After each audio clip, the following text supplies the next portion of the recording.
بسم اللہ الرحمن الرحیم، السلام علیکم۔ خدیجہ وائس چینل میں خوش آمدید۔ ایک دفعہ حضرت سلیمان علیہ السلام کو اللہ تعالیٰ کی طرف سے حکم ہوا کہ فلاں سمندر کے کنارے جاؤ۔ سمندر کے اندر آپ کو ایک حیرت انگیز چیز نظر آئے گی۔ حضرت سلیمان علیہ السلام اپنے وزیر و جنوں کو ساتھ لے کر وہ سمندر کے کنارے پہنچ گئے۔ وہاں جا کر انہوں نے ارد گرد دیکھا تو ان کو کوئی چیز نظر نہ آئی۔ حضرت سلیمان علیہ السلام نے جنوں کو حکم دیا کہ سمندر کے اندر غوطہ لگا کر دیکھ کر آؤ، مجھے سمندر کے اندر کے حالات بتاؤ۔ جنوں نے اپنے آقا کے حکم کی تعمیل کرتے ہوئے سمندر کی گہرائی تک ڈبکی لگائی۔ جنوں نے سمندر سے باہر آ کر کہا کہ آقا، ہم نے سمندر کی تہ تک نظر ماری ہے، ہم کو کوئی چیز نظر نہیں آئی۔ اس کے بعد حضرت سلیمان علیہ السلام نے جنوں کے دوسرے گروپ کو کہا کہ تم غوطہ لگا کر دیکھو کہ سمندر کے اندر کوئی چیز ہے۔ دوسرے گروپ نے بھی آ کر وہی بیان کیا جو پہلے گروپ نے بیان کیا تھا۔ حضرت سلیمان علیہ السلام نے اپنے وزیر عاصم بن برقیہ سے فرمایا کہ تم غوطہ لگا کر سمندر کے اندر کے حالات معلوم کر کے مجھے اطلاع دو۔ وزیر نے غوطہ لگا کر سمندر کی تہ پر نظر ماری۔ اس کو نور سے بنا ہوا ایک گنبد نظر آیا۔ وزیر نے وہ گنبد یعنی قبا سمندر سے باہر نکال کر حضرت سلیمان علیہ السلام کو پیش کیا۔ قبا 4 دروازوں پر مشتمل تھا۔ ان کے چاروں دروازے اس طرح سے بنے ہوئے تھے، ایک یاقوت کا، دوسرا موتی کا، تیسرا ہیرے کا، چوتھا سبز زمرد کا بنا ہوا تھا۔ یہ قبا سمندر کی انتہائی گہرائی میں ہونے کے باوجود بھی خشک تھا۔ حضرت سلیمان علیہ السلام نے دیکھا کہ خوبصورت جوان اس قبا کے اندر نماز ادا کر رہا ہے۔ آپ نے قبا میں داخل ہو کر اس کو فرمایا، اے اللہ کے بندے، آپ کو کس نے اس قبے میں داخل کیا ہے؟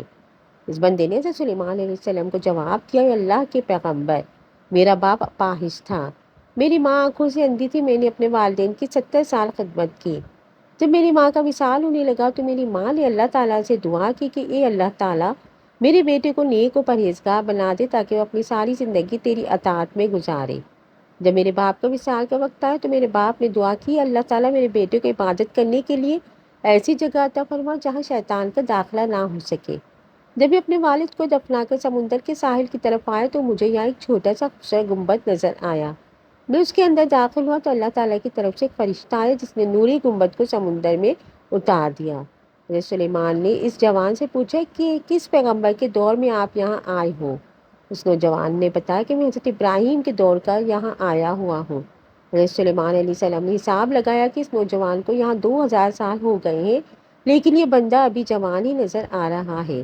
آپ نے اس نوجوان سے دریافت کیا کہ تم اس قبے کے اندر کیا کھا پی کر گزارا کرتے ہو؟ اس بندے نے جواب دیا، میرے پاس ایک سبز رنگ کا پرندہ اپنے منہ میں زرد رنگ کی کوئی چیز لے کر حاضر ہوتا ہے، جس کا سائز انسانی دماغ کے برابر ہوتا ہے۔ چیز بہت ہی مزیدار ہوتی ہے، اس میں طرح طرح کا مزہ ہوتا ہے، میں اس کو کھا کر اپنی بھوک و پیاس مٹاتا ہوں۔ حضرت سلیمان علیہ السلام نے اس نوجوان سے دریافت کیا، کیا تم ہمارے ساتھ جانا چاہتے ہو یا سمندر میں ہی رہنا چاہتے ہو؟ اس جوان نے جواب دیتے ہوئے کہا، اے اللہ کے پیغمبر، مجھے سمندر کے اندر ہی رہنا ہے۔ اس جوان کی بات سن کر سلیمان علیہ السلام نے اپنے وزیر کو حکم دیا کہ اس قبے کو وہاں ہی چھوڑ آؤ جہاں سے تم نے اس کو اٹھایا ہے۔ حضرت سلیمان علیہ السلام کے حکم سے اس بندے کو وہاں ہی پہنچا دیا گیا۔ حضرت سلیمان علیہ السلام سے لوگوں سے مخاطب ہو کر فرمایا، لوگوں دیکھو والدین کی دعا کا کتنا اثر ہے، ہم سب کو اللہ تعالیٰ اپنے والدین کا فرمانبردار بنائے۔ حضرت علی سے مروی ہے کہ حضور صلی اللہ علیہ وسلم نے فرمایا کہ ایسے لوگ ہیں جب تم ان کو دفناؤ گے تو ان کے رخ قبلے کی طرف موڑے جائیں گے۔ نمبر 1، شراب کا کاروبار کرنے والا اور شرابی کا رخ قبلے سے موڑ دیا جائے گا۔ ایک روایت میں کہ شراب کا کاروبار کرنے والے کا گناہ بتوں کی پوجا کرنے والوں کے گناہ کے برابر ہوتا ہے۔ شرابی کی جب موت ہوتی ہے تو اس کے منہ پر کلمہ جاری نہیں ہوتا ہے۔ نمبر 2، ایسا انسان جو اپنا اعضا نکال کر فروخت کرتا ہے۔ نمبر 3، جھوٹی گواہی دینے والا۔ نمبر 4، سود کا کاروبار کرنے والا کہ آخرت اور دنیا تباہ ہو جاتی ہے۔ ان میں سب سے نیچے درجے والے وہ لوگ ہیں جو زنا کرتے ہیں۔ جب سود خور مرتا ہے تو اس کا رخ قبلے سے موڑ دیا جاتا ہے۔ نمبر 5، میت کو دیکھ کر کپڑے پھاڑنا اور چیخ و پکار کرنا کہ دور دراز تک آواز جائے، ایسے انسان کا رخ بھی مرنے کے بعد قبلے کی طرف سے پھیر دیا جاتا ہے۔ نمبر 6، جو انسان اپنے مال کو جمع کرتا ہے، مثلا انسانوں کی خوراک اور جانوروں کا چارہ وغیرہ، اور ایسے انسان کا رخ قبلے سے موڑ دیا جاتا ہے۔ اللہ تعالیٰ ایسے بندے کو 40,000 سال تک جہنم کی آگ میں جلائے گا۔